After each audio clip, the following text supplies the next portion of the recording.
Yo, what up? It's Big Dan. Coming to let you know, if you don't know, that this episode has spoilers, okay? So read the description down below. If you already watched what we watched, then great, keep it moving. We'll see you on the other side. But if you have not yet done so, take a break. Come back. We'll be here. You take it easy, barflies. Peace out. Friends. Nope. No. Get yourself together. Breathe, nigga.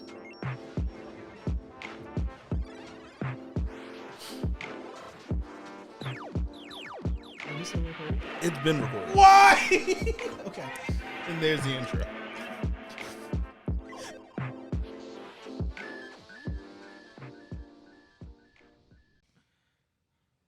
Friends and family across the multiverse, if you seek spectacular spirits across the cosmos, if you want to hear about your heart's most desires, if you want to hear some of the boldest brothers that ever break it down, the Blerd Bar welcomes you to BNR. Break it down. Oh, I like that. See, now they call me, I'm going to hit it over, bam, what's up? They call me the stalwart shield of South Philly, the living codex. What's my name? Sterling. Ace Trainer Argent. Sterling, here to welcome you to BNR, but I am just one. Give yourself a sound, bro. Oh, Right? Well, We're rolling. I'm not stopping this time. You didn't say which sound. Nope. So I. This is our third take. Yeah, They hold don't. on. They didn't even need to know it was our third take, but I'm gonna tell them it's our third take. All right, hold on. I got this. They call me the stalwart shield of South Philly, Ace Trainer of West Willie, Sterling Spencer. Here to welcome you to BNR, but I am not alone. I'm never alone. My party members, I'm going to kick it to my left, the man with the plan. They call him Dan. Talk to the people, my mans. Yes, this is Big Dan with the bardic inspiration. I appreciate that. Thank you. Big Dan, Rodan. I'm coming at you live from the 215. You know who it is, the comic book connoisseur, the sommelier of sci-fi and superheroes. Here again to welcome you to another episode of BNR, my barflies. BNR. One more time. Last time. Thank you. I like that. BNR. But as you know, I am not by myself. You already hear his voice. You know who it is. You already know who it is. We got to respect our listeners' ears, man. We just can't be screaming. Please continue. It's sir. fine. Because it's Tizai, hailing from the land of sake, shinobi, and samurai. The boy is Godzilla personified. No other name but this to go by. It's your boy, Jayhawk. There it is. I like that. Yeah. I like that a lot. Yeah. So we welcome you to BNR, which stands for Boo Booze. News I have a sleeping child upstairs. and Reviews. Thank you. Jesus. Welcome, everyone. We're going to get right to it. We're going to kick it to our drunken master. Had so much energy, and I was just like, I'm gonna get in trouble for this. What, are you implying that children sap energy? Our drunken master. Yo, what's up, everybody? Shh, shut your mouth. Today we have none other than the Tamanohikari Classic. This is a Junmai Ginjo. It boldly mixes acidity and sweetness into a unique flavor. Before getting really into it, I know it's been a while since we had sake, so I just wanted to review, the sake and wanted to do a refresher course on what Junmai Ginjo is. Yes. This will be on the midterm. Right. This category of sake is mandated to have a rice polishing standard or ratio of 40% removal and 60% remaining. Remember, the word Junmai means pure or rice and water only. So Junmai Ginjo translates to water and rice milled to 60%. Junmai Ginjo is a great collection of brews that can be fruity and fresh to ricey and dry. This category is perfect for the sushi counter, clean and balanced cuisines, and easy sipping. This sake also falls under the subcategory of Yamahai, which is described as a traditional and time-consuming method of fermentation that produces and nurtures lactic acids in the tank. It typically has deep, bolder flavors with pronounced sweetness and acidity. The taste profile of this sake falls under rich and dry with an alcohol content of 15%. This sake can be served cold, room temp, or warm. Today we are having it cold, probably to room temp by the time we finish the bottle. And the tasting notes are of banana, clove, and dried fruit. Recommended pairing is with meat or fish. So, without further ado, we're going to start to drink it, crack it open for the peoples. Back. So while we are getting ready to indulge, let's talk about the news from the comic book world. Big Dan, what you got for us? So, sadly, we have some news from the comic book world.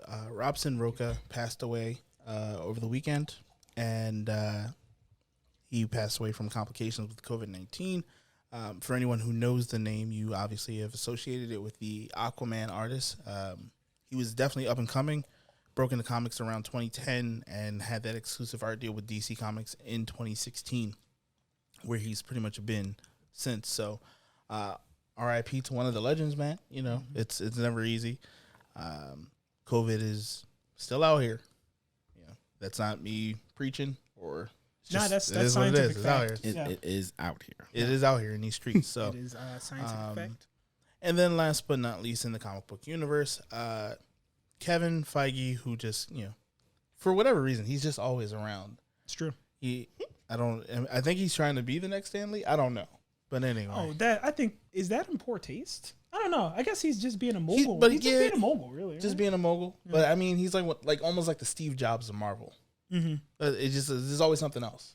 But anyway, that being said, and it's not negative, but Wakanda Forever producer Kevin Feige says that the sequel will honor Chadwick Boseman, which I assume we anticipated. I would hope they wouldn't like go out of their way to disrespect, just sweep it under the rug. Right. What happened to that one guy? Right, I have no idea. Wait, aren't you different? I got a haircut. Right. Exactly. So, Aunt Vivum.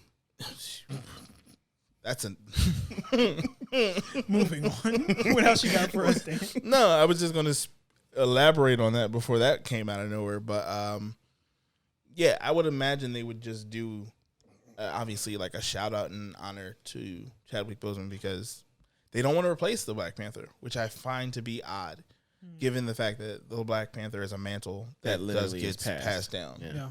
Like it's not one person. There's never been just T'Challa. So I feel like if they wanted to really honor the whole mantle of Black Panther, pass it down or pass it over. Shuri is right there. Yeah.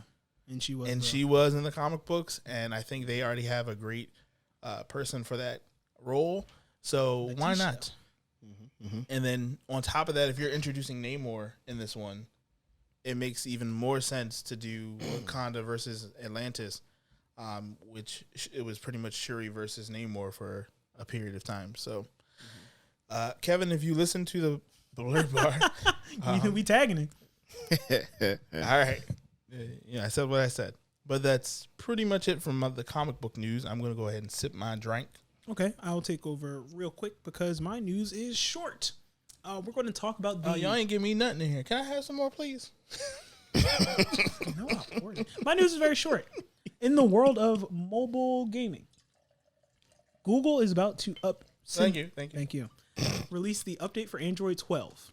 And this will allow you to play a game while it is downloading. What? I can play Brawl Stars while it's downloading? You can play Brawl Stars while it's downloading.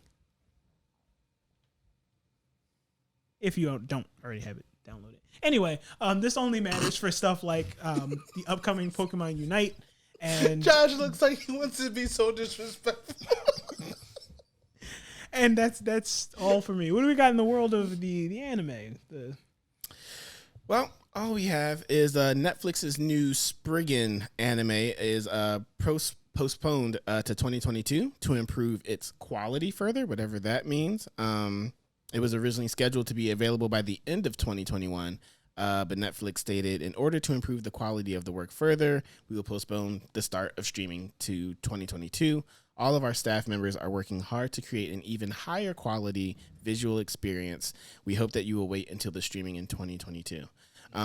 Spriggan actually comes from, the original is a movie that came out in 1998, and I actually plan to watch it sometime soon just to understand what Netflix is going to do and what the Netflix adaptation, if that meme continues. Strong. Yeah. We got some Blerd bar homework. There we go. So that's all I got. Speaking of the sake, though. Yes, let's talk about it. I'm enjoying it. It is very. I don't get the banana. I think I'm picking up on cloves, though. I think that's there. If I'm bugging, tell me I'm bugging. Go ahead. But it kind of tastes oniony to me. Like a green onion. I see. But if I'm bugging, tell me I'm bugging. Because I do be bugging. I see what you're talking about. I would not have described it that way. I would say herby, almost like earthy. A little bit of. Well, which is cloves. Yeah. Right. So that's really what I'm honing in on, is like the cloves and the earthiness of it. But it's a mild sweetness that I'm liking, like that hint. And I think this will pair very well with dinner. Yes. A fish dinner? Really? Yeah. I was thinking more of like a meat pizza. Really? Meat lovers pizza in this? Oh, the savory. Yeah. Accents of the We have no taste, obviously. We just have like zero class. I eat mine with filet of fish. Right. I mean, a filet of fish and I give me a meatzilla. Sake is meant to be enjoyed with a number of things. Like they even said, like you have it with was it sushi? It's just like no, that's what I'm saying. Like when I say fish, I meant like sushi. Oh, okay. Like I feel like this is raw fish. Like, you know what? I think I taste the banana right on the front end, like right when it first hits your tongue. Really? I'm getting aftertaste. Really? I'm getting tropical aftertaste from mine. We would love for you guys to try it out. I'm only a sommelier of sci-fi, so not of sake. So I could be wrong. All right, so we hit up the booze, we hit up the news. Hold on. What would we give it? What do we? Oh, what this? do we rate it? Yeah. Out of 5, correct? I'm giving this a 4. Give me this. I'll take it. I am going to give it a solid, by itself, 2.5, right in the middle. It's decent. I would have it again, but if you were like, hey, I have this already, I would not go on my way to buy this. But with filet of fish, baby. If I really wanted to class it up and give some razzle dazzle. Some Big Mac sauce on that filet of fish. Somebody got to keep Long John Silver's going. Then Josh, what are you giving it? I would actually give it I'd give it a 3. I've had, no offense to, we've had better sake. I'm not going to say that we haven't had better sake, but I enjoy this not being so, like, it's not harsh on the front end. It's true. Yeah. So I could see myself, like, halfway through a bottle and being like, oh, I got to get up in the morning. But this filet of fish, though. Disgusting. Gotta stop giving them free ad. But we've gone through some booze. We've talked about some news. So let's get to it. Gentlemen, who's talking about what we are reviewing today? Oh, well, I guess I'll tell you what we're reviewing. Please do. Kicking it to Big Dan. So we're changing our format a little bit here. Tiny bit. Because we are blerds, that means we're black and we're nerds. It's true. So what we're going to try to start doing is giving you pieces of ourselves, or at least watching content that speaks to different parts of ourselves, sometimes simultaneously, sometimes separate.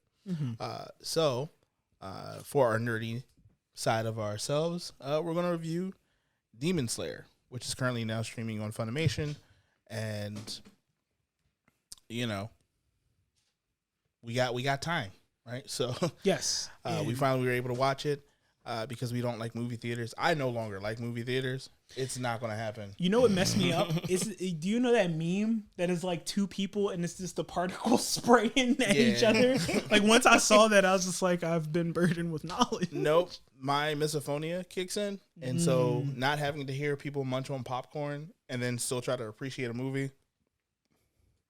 For me, it's just the fact that I'm in my own space. I can do what I want. I can pause it. I can pause it. I can eat a meal. Yeah, nobody checking my bag for my Burger King. Right, exactly. I'm fine with that. All those things. It's just like, not that we, like, would I go to the movie theaters again? Yes, but like for the experience of friendship, I think maybe it would probably be.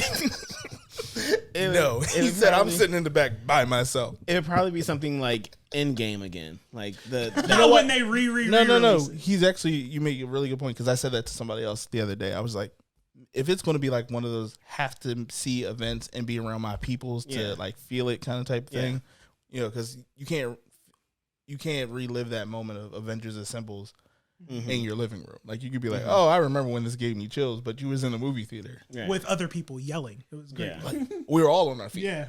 So I hear what you're saying.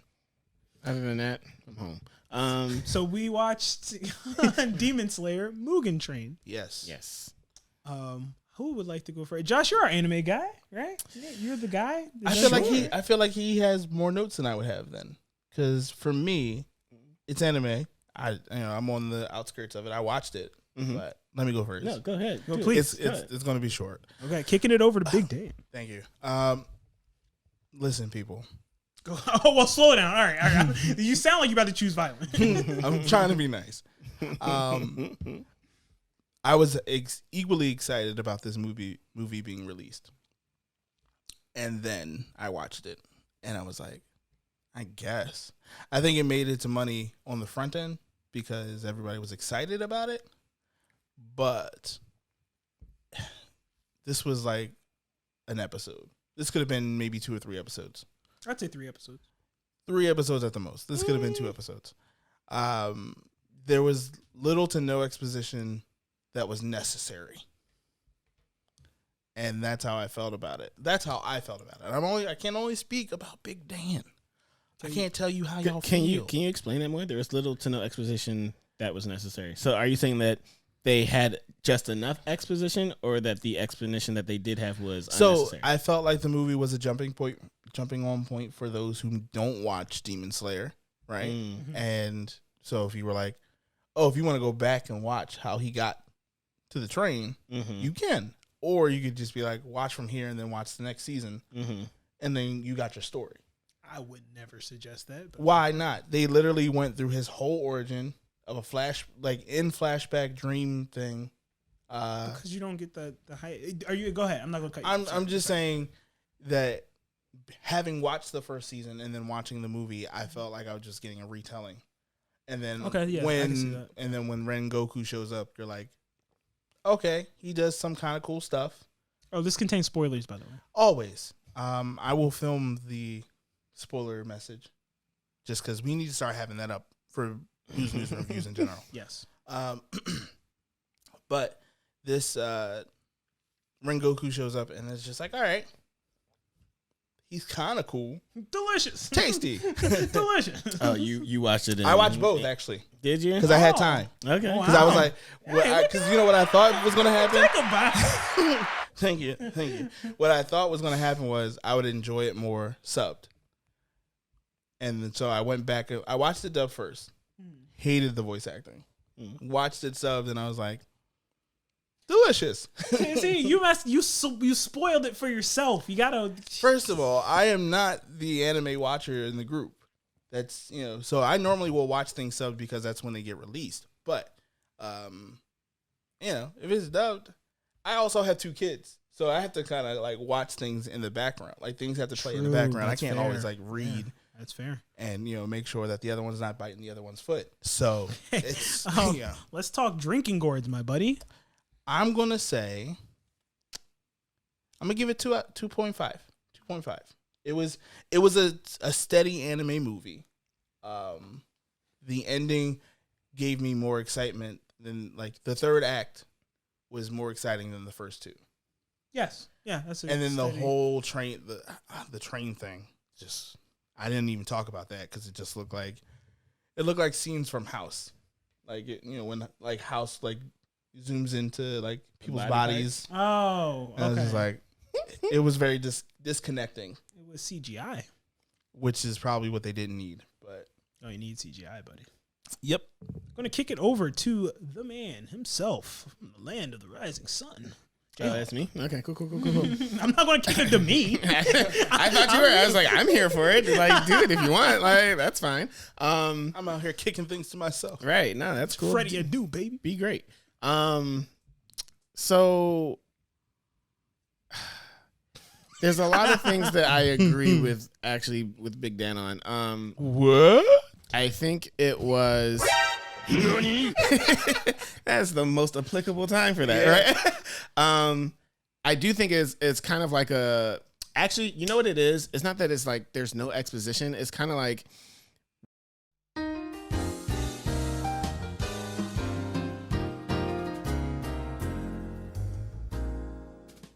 Anywho, this is what I know about what I agree with. It's like Endgame when I agree with Big Dan that you probably already knew what the hell was going on when you stepped into this movie. Nope, I didn't.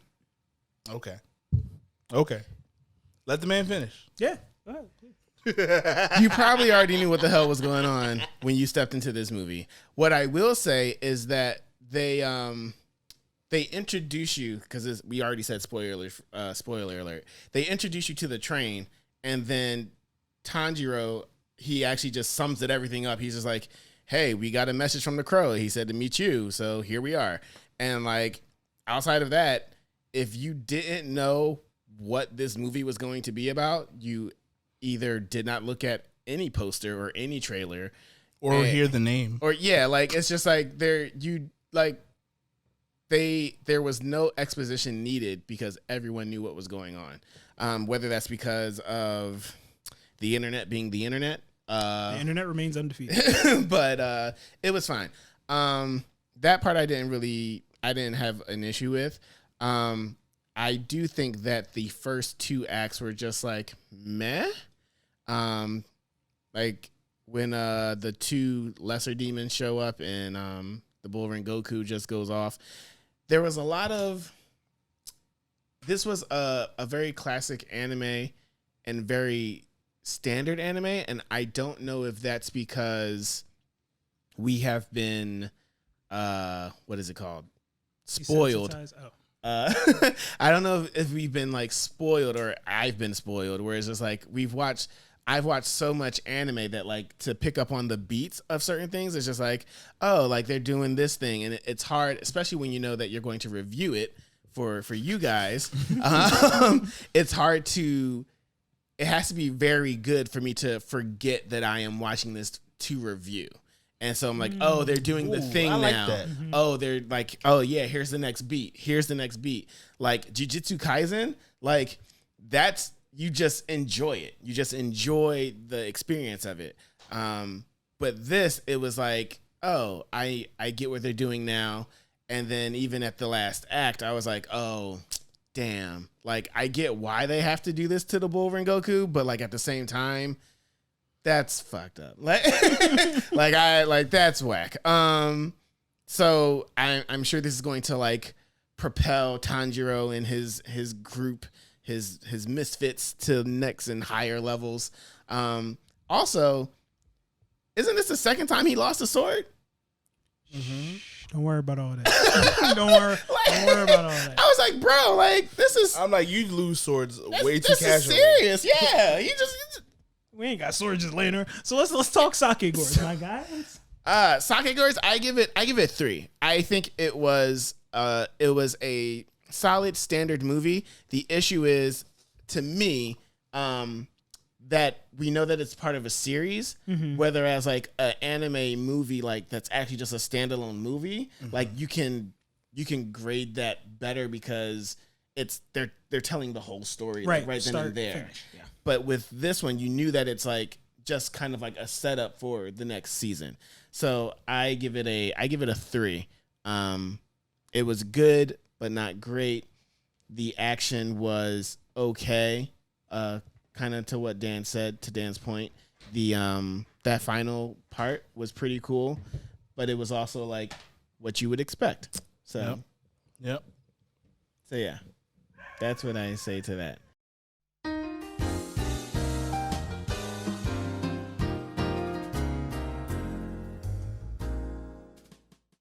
Nope, we're good. Keep it going. All right, so 3. We got a 3 out of 5. We got 2.5 out of 5. What else we got here? What we working with?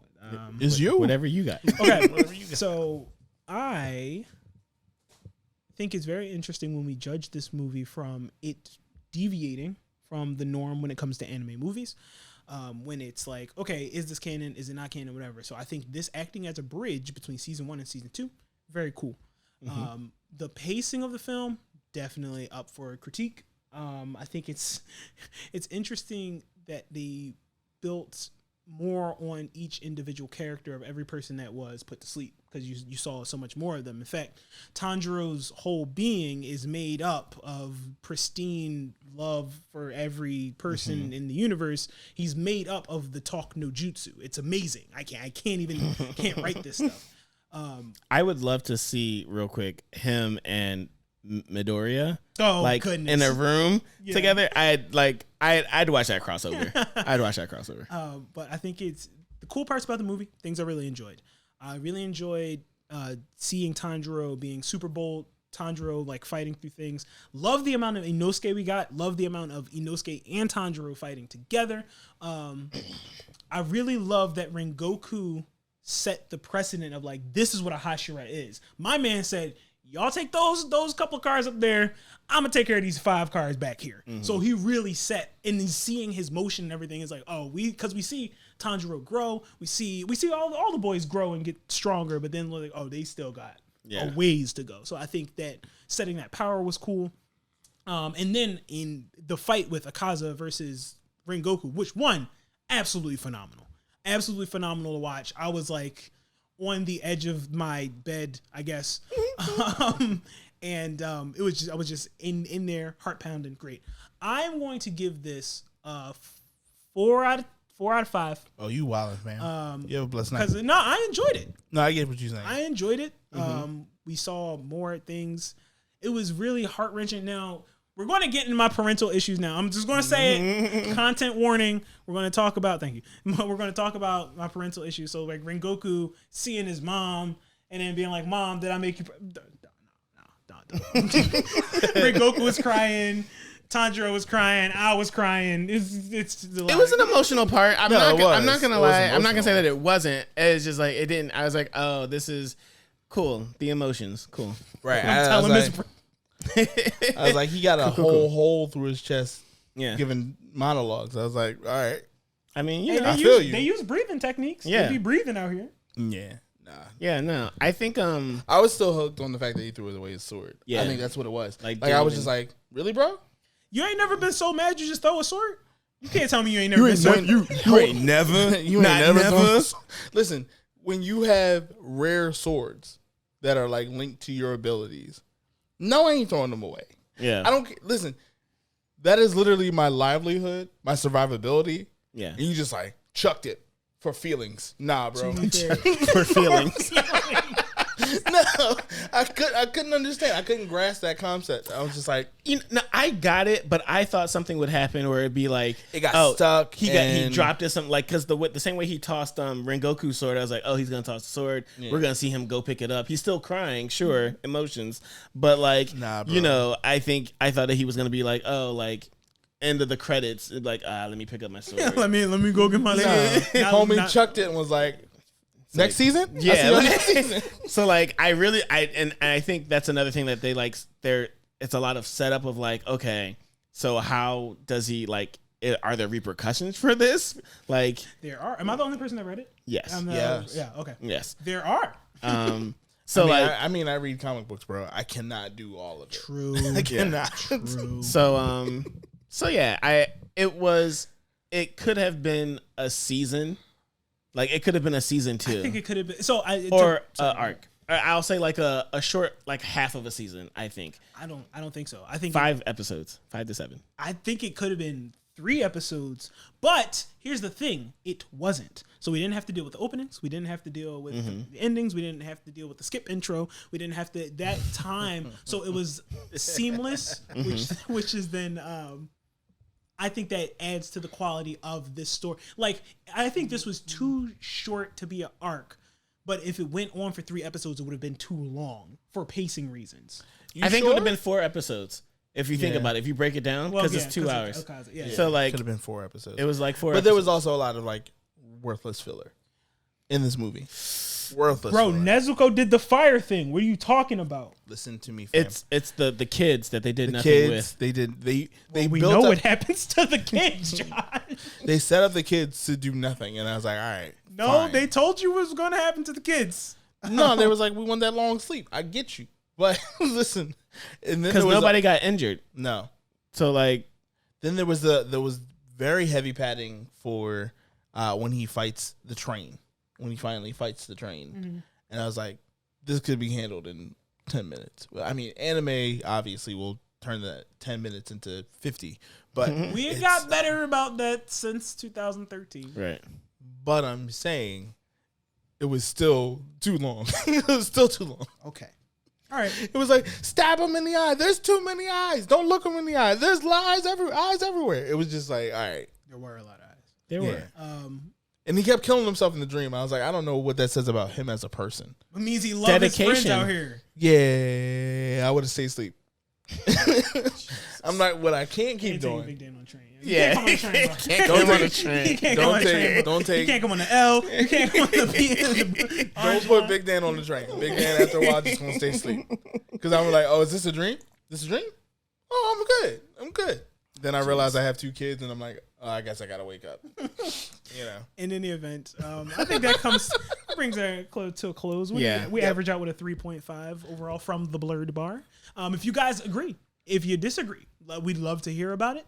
Leave it in the comment section right after you subscribe and hit that bell so you don't miss a post. Our next review, which will be our final review. That's right. It's our black review. It's our black review, and very near and dear to us as guys from the Philadelphia area. Yeah. Will be Concrete Cowboy. Don't ever do that again. It was supposed to come out in 2020, and then it didn't for obvious reasons. Yeah, you know what's crazy? I was actually around the corner from when it was filming. Oh, really? Yeah. One of my friends who actually got to be an extra in the movie. Shout out to Chuck. He Chuck. He was like, we were preparing for an actual show, and he was in between doing that and also like rehearsal for the show, so it was dope. Got to see some of the horses actually. So yeah, it was an interesting time in Philadelphia while that got done. So I guess we'll review it now. Oh yeah. Y'all want to go in the same order? Josh, you want to, who want to talk first? I'm going to talk the most, so I should go least. I Go last. Go last. Ooh, that's like a hit. Right. There it is. A little drippy over here. I'll try to go first because I watched it so long ago, and I was going to try to rewatch it for this, but it just never happened. Kicking it over to my mans. No, okay. Okay. He says it will be short. I never said that, but what I remember with it was thinking Caleb, I believe is his name. Yes. Caleb is out here working. I hope he gets booked for a lot of stuff. I feel like he's showing us that he's like ready to like do it. And I thought there were times that he was on par, if not better, than Idris Elba, acting wise. I will say also though that this was actually a pretty good role for Idris. Like I was actually like, not bad, Idris. There you go, you're doing it. He is Black Superman. Jeez. Everything else with the movie. He's like, I got my nice things out of the way. No. It was a fine movie. It was just fine for me. Like it was cool, but just fine. Sake Gord's my friend. Sake Gourds, I give it 2.83. Okay. Like not 2.83. No. 2.83. Like 2.8 / like 3. But you're technically saying the same thing. 2.8. Between 2.5 and 2. I give it a 3. I give it a light 3. half full sake gourds, half full 3 sake gourds. I'm not doing math. Kicking it big Dan. Let's go, buddy. Talk to people.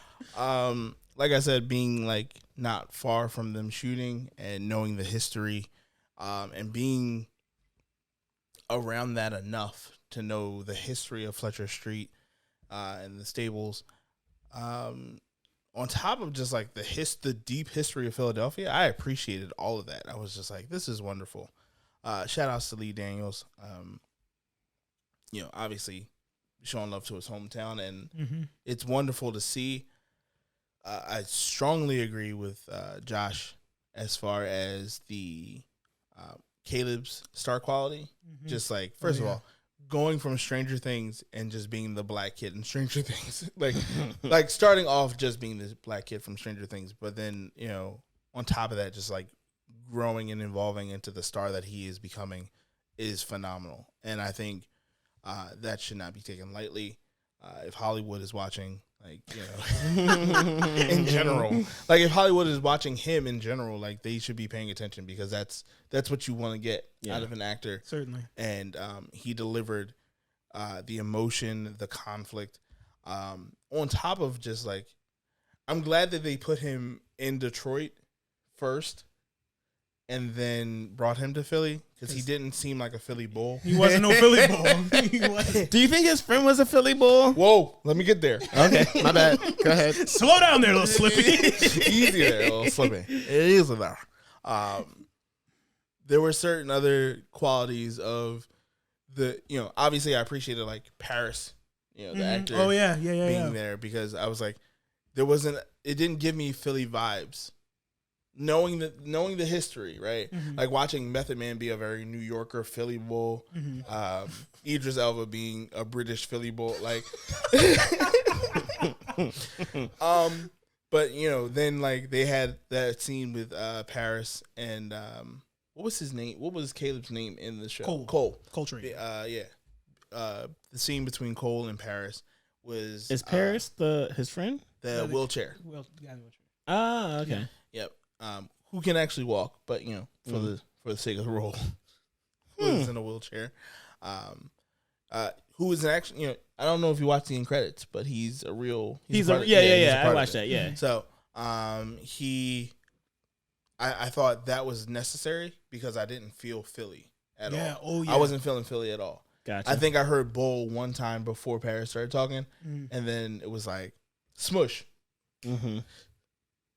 Listen, if you want to cast somebody who's from Philly, or the role is to be from Philly, he got to talk like he's from Philly. He started articulating his words too much. It was an L at the end of the word. It's not an L at the end of the word bull. I'm not hood, right? Like I didn't grow up in the heart of North Philly. I grew up like in Northeast Germantown area, right? With the cobblestones. Very articulate, But he sounded like he was on halfway around the world. Like he came from the other half of the world. The way he was talking, I was just like, "No, it's not Philly, bro. Like I don't know what you're talking about." Like I'm so glad they did not choose the word. Like they didn't overuse the word John. Like had they done that, I probably would have. It wasn't a meme of a movie. Yeah, correct. I would not call this movie a meme. No. Yeah, still felt disconnected from Method Man. Like I was just like, one, not a Philly cop at all. Oh, he was the cop. That's right. He played a cop. Not a Philly cop. He played a cop that was from like Montana. Was just like, hey, get them horses, man. I was like, no, bro. Are you not from Philly? Like, a Philly cop would have beat Idris butt, Cole's butt. But he was from that the ranch. From that group. That. Yeah, but the only way that you really distinguish him as a character was putting a cowboy hat on him. Like I was just like, nah. I was. Here's my thing with a lot. I think a lot of that. I think Caleb's story, as it should have been, was the most engaging and intriguing story. Mm-hmm. So like all of the other characters, like Method Man, I was like, like I get it. He's supposed to be. He's like the there. Benedict Arnold. Yeah. Like he's like the traitor who went, corporate or whatever. Right. But like, it was what it was. Yeah. But yeah, I don't know. Like all the secondary characters to me were secondary characters. Yeah, I mean, I even expressed to Sterling, I was just like, the love interest scene, the love interest and all that. I didn't feel like she was from Philly, but then come to find out she was. She was. Like, and I think maybe it was just like the acting portion of it all made her like very articulate, and like it didn't seem natural the way that Paris's role came through. Yeah, because Paris probably wasn't acting. He was just talking. He was just talking. But Smush, I was like, all right, I don't know what's going on here. And then, wait, from the writing standpoint, or for the acting standpoint? From the writing standpoint, I think. Really? Because it was just like they telegraphed it so quickly, right? Like, stay away from Smush. He's bad news. I was like, Smush is dead. I saw Smush in the ground before Smush saw himself in the ground. I was just like, it is what it is, bro. We all knew what was going to happen. But I think Philly should have been highlighted more of a character in the movie. I feel like the city itself should have been a character in this movie, and it wasn't. Let's get into that. I think, how often do we...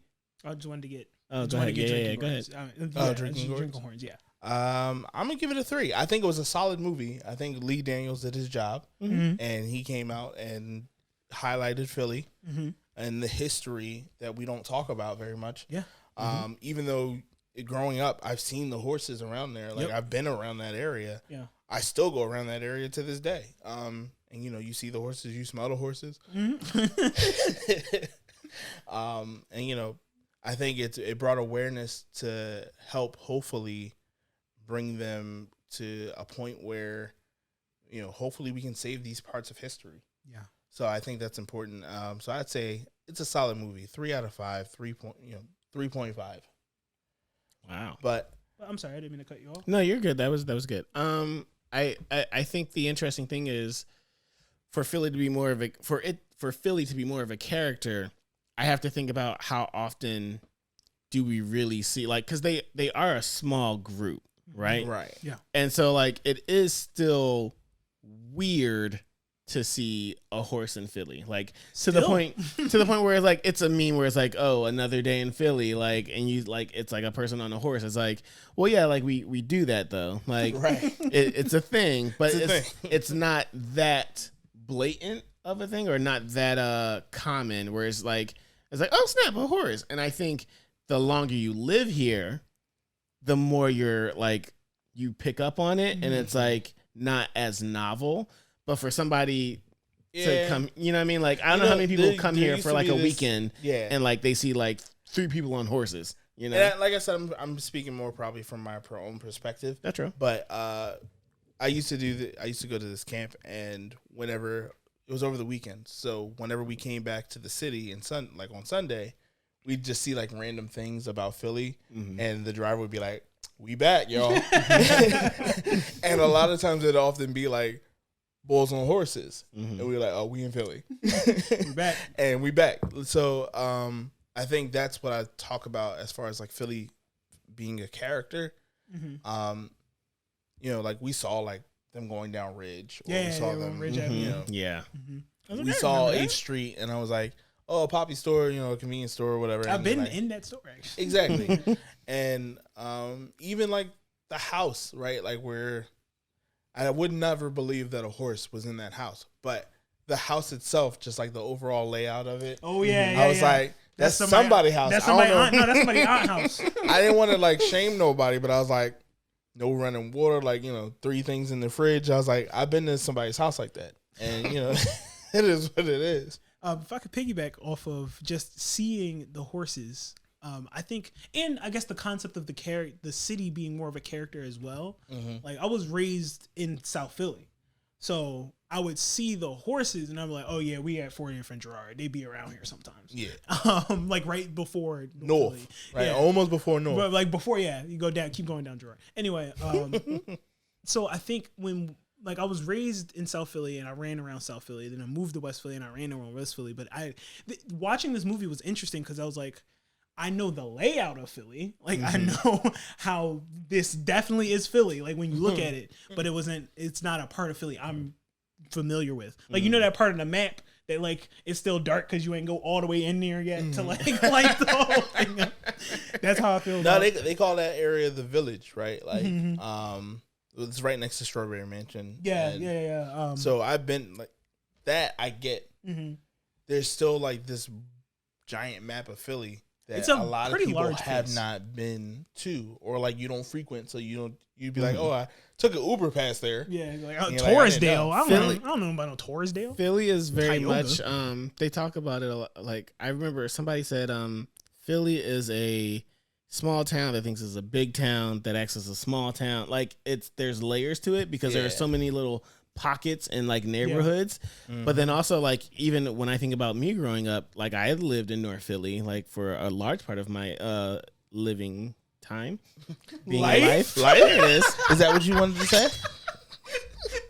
What's this percentage, John? It's 15. Little slippy. But A little slippy. it's like when you think about like, oh, if you're living in North Philly, you probably like that's kind of the space that you frequent. When I was living in Manayunk, that I frequented that space, and like even when you go through the Temple area, like over the years, seeing how much that has even built up and whatever. Is wild, man. So, but I do get like, I wonder though. Okay, so I get what you're saying with Philly not being more expressed. But I wonder how much they could have done that without it being a meme or patronizing. You know what I mean? Like it wouldn't have been patronizing. I think Inclusion or pandering? right, but like right. like I felt Season 2 episode. I felt seen, right? Like seeing a bull like Paris Yeah, because in his role, and like understanding one the violence that takes place in the village and like in the Strawberry Mansion area, like and understanding like. He said he was on the corner, and then like he went back a few years later and saw Starbucks, and you're like, we was fighting over nothing, and I was like, I heard that, and I was like, felt that. that's real. At the same time, you know, I think I would have preferred to see less Method Man and seen more Philly. Okay, all right. No. Like when they did the scene around the campfire, I understand we gotta get to yours. But like, like when they went to the old heads and the old heads was talking about the stories, and I was like, they listed like Cobbs Creek and like 42nd Street and 43rd Street, and like you're like, no, this was a reality. This was real for us, and it wasn't just 100 years ago. It wasn't like it was less than 50 years ago where these were people's jobs, these were people's livelihood, and I think I would have liked to have seen that heart bleed through a little bit more. I understand the father-son relationship story that they were trying to tell. The story of warning to the young black man in Philadelphia. The cautionary tale. That's us. But It was. at the same time, I would have also appreciated that like Philly is not, the I don't think it showed the heart of Philadelphia the way that I would have appreciated. Okay. That's probably what I'm trying to say. Got to see Broad Street, man. Always. Always. Um, There was no cheesesteaks in this story. And thank goodness. No, but you kind of need those, bro. Well, I think we can start switching up. Anyway, now I'm going to kick it to me. What's up? That was aggressive. Things I So enjoyed aggressive. about this movie. I enjoyed the pacing. I actually enjoyed Smush's writing a lot because it's so easy to demonize people who are in these streets, or like why they showed his ambition, they showed his goals, and the fact that like he was doing it Wrong, to claim something of his own, though. I was like, damn. Yeah, exactly. He has like it wasn't greed. It wasn't like I just want stuff. He's like I want. He wanted to this. get out. He Yeah. wanted to get out. I appreciated Yeah. that. Things I enjoyed Smush's writing. Once again, piggyback Caleb's performance. I'm be honest, y'all. The content warning, parental stuff. I got stuff from my mom. I got stuff from my dad. I cried this entire movie. It was a lot of tears. I was crying. Tanjiro was crying. Rengoku was crying. It was bad. It was just to see I like the pacing. I like that the story. I like the parts that showed Black Joy. I can't say I'm like, oh man, I'm tired of Black Pain. It's like, well, I got bad and worse news for you, buddy. Buckle up. But we did show the Black Joy. We did show that like we are so much more than everything that we are portrayed as in the media. Like we have stories of us riding horses. And growing up, like, you know, I heard the stories of Bill Pickett. I heard about like, and I was like, oh, we are out here. We do exist, but seeing it so close to home, which because it's literally in the city in which I grew up, I think that was really cool. So ultimately, I'm going to take it back from me now. Ultimately, I'm going to give this. I had a hard time rating this. Had a really hard time rating this because like I had a hard time separating myself from it. No, that's real. That's real. But I'm trying to like, okay, as a movie, when it comes to the performances, I think I'm going to give it a very generous 3.8. That's fair. Like I don't think it was worthy of any Academy Awards, but I think at the same time it was a quality movie. Yeah, it was a good film. I was sitting, I had a friend over and I was like, oh, we should watch Cowboy Cowboy because like, you know, I need to watch this. And boy, am I glad did we not do that. Because no, absolutely not. Yeah, I think if nothing else, I think Caleb got a lot of great stuff for his reel, his highlight reel. I think also to that point, I think Idris also is learning to be that like mentorship role. Like he's transitioning from being center stage to being a star that like just gives that guiding light. Because at least in this role, right? Like because he did a really good job of like letting Caleb be Caleb and just be like, "Hey, I'm your father," and I was like, "Watch your tone." I don't know who he's talking that to. pop off, that pop up. Shh. He said the door is locked after I get in here, and it was like it's not opening up till morning. I was like, word. I feel you. But at the same time, like, you know, the honesty of being a black man, and, you know, and from both Cole's perspective and, you know, Harp's perspective, where he was just like, you know, I'm doing the best I can with what I got. Yeah. I understand I made bad choices, but I tried to still choose the best for you. Yeah. And, you know, as a dad, like I sat there and I was like, this is a lot. But I understand. I was crying. I didn't cry, but I was like more so like you two and Tanjiro just I was like, oh man, the moisture is gathering on my eyelids, and I was like, but I understand, like, you know, and this comes from a very heartfelt place, but like, you know, as parents, you never know what you're doing, right? Like there's no book to write the path for the next generation. You can only try your best. Like, and I'm glad that I did have a dad that like did his ultimate best. And then, you know, I'm trying to do the same. And, you know, that may not be the case for everybody, and everybody else may not have the benefit that I had, but at the same time, it was like, I'm trying not to be so passive aggressive. Right, no, but I feel you. That's cool. He ain't gonna watch it. Please continue. I'm sorry. That was a very heartfelt moment. We've reached the end of the episode. You wild, boy. I'm sorry. Also, my dad's not gonna watch it. If you watch this, I guess comment below that you love me. Good night.